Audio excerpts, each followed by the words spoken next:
L'essentiel de l'actualité de cette journée de ce jeudi 4 septembre 2025 dans nos pays de Savoie.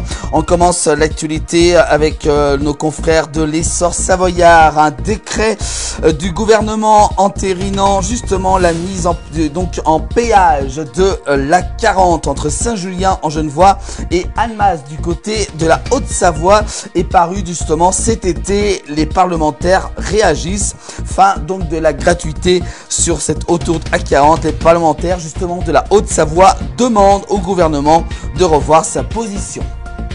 On continue l'actualité avec peut-être faites attention bien entendu du côté de l'Auvergne-Rhône-Alpes. Justement c'est l'ARS qui a confirmé la présence d'un cas d'octostone chikungunya du côté de Saint-Ours, du côté de la Savoie. Donc c'est un tout premier cas de cette maladie détectée en Savoie durant ces derniers jours. Côté politique, le chef de l'État, Emmanuel Macron, est attendu du côté d'Évian pour les traditionnelles rencontres franco-allemandes. Il sera donc ce soir du côté de la Haute-Savoie. On parle de sport. Depuis le mardi 2 septembre, le FC Annecy se retrouve dans le viseur du fisc. Une possible relation entre le club de la Ligue 2 et une mystérieuse société suisse questionne beaucoup, notamment surtout sur les réseaux. Pour l'instant, on n'en sait pas plus par rapport à cette affaire. On parle de politique, notamment avec les élections des mairies dans nos pays de Savoie, notamment avec le bilan de mandat pour Annecy. Vu de l'opposition, c'est une majorité qui a souvent été en désaccord.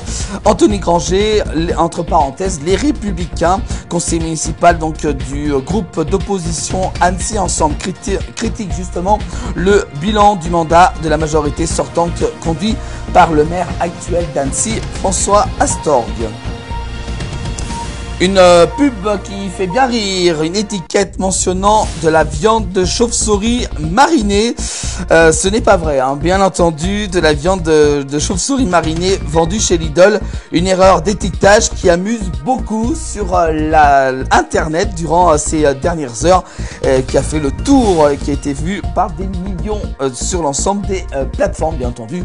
C'est complètement, donc une erreur qui a été commise justement dans un magasin Lidl qui a été bien entendu rectifié par ce magasin. On parle de chansons notamment avec Céline Dion. Ah, ça c'est une bonne nouvelle. On est très heureux bien entendu qu'elle aille mieux. Céline Dion devrait bien chanter sur la scène de l'Eurovision en Suisse. On le sait donc désormais, c'est officiel. Elle sera donc sur scène pour l'édition de l'Eurovision en Suisse. Ça c'est une bonne nouvelle. Voilà pour cette information où les fans attendaient bien entendu beaucoup durant ces dernières semaines. On continue l'actualité, on va parler de tourisme avec du côté d'Annecy, un été 2025 encourageant selon le premier bilan de l'Office de tourisme interrogé par nos confrères de l'Essor savoyard. Ses membres se montrent optimistes sur la saison estivale 2025. Niveau d'activité et chiffre d'affaires sont en effet jugés bons, voire très bons et meilleurs que ceux de 2024. Voilà donc une bonne nouvelle au niveau pour le tourisme du côté d'Annecy. On continue l'actualité avec une intervention de la police nationale à démarrer sur un refus d'obtempérer du côté d'Annecy en Haute-Savoie. Ça s'est déroulé mardi 2 septembre avant d'aboutir à la saisie d'une arme à feu interdite. Cette arme à feu interdite découverte justement dans le coffre de cette voiture. On parle également aussi d'un cycliste de 80 ans passé à tabac par un autre dans la montée de l'Échaud du côté du Semnoz. En Haute-Savoie, les circonstances dans lesquelles ce cycliste de 80 ans a été retrouvé grièvement blessé au bord de la route du Semnoz ne sont pas aussi claires qu'elles pouvaient le paraître. L'hypothèse d'une chute laisse bien entendu perplexe au regard des blessures dont souffre l'octogénaire. Pour sa fille, aucun doute, il s'agit selon elle, a déclaré auprès de nos confrères du Dauphiné libéré de la Haute-Savoie, il s'agirait donc d'une violente agression. Témoigne-t-elle. On continue l'actualité avec également du côté de la Haute-Savoie le maintien des dictateurs classe du côté de l'école de René Darmet, du côté de Rumilly en Haute-Savoie, inquiet face à la suppression des classes, de ces 10 classes, et donc elle devrait être maintenue pour tout au long de cette nouvelle année scolaire.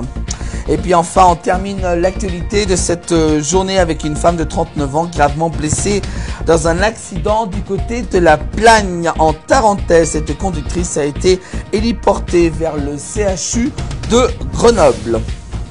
Voilà pour l'actualité de cette journée, de ce jeudi 4 septembre 2025. Tous les soirs, bien entendu, retrouvez l'essentiel de l'actualité proche de chez vous dans les pays de Savoie. Vous pouvez bien sûr aussi retrouver toute l'information sur l'ensemble de nos plateformes digitales de la place du village, tout ça en replay.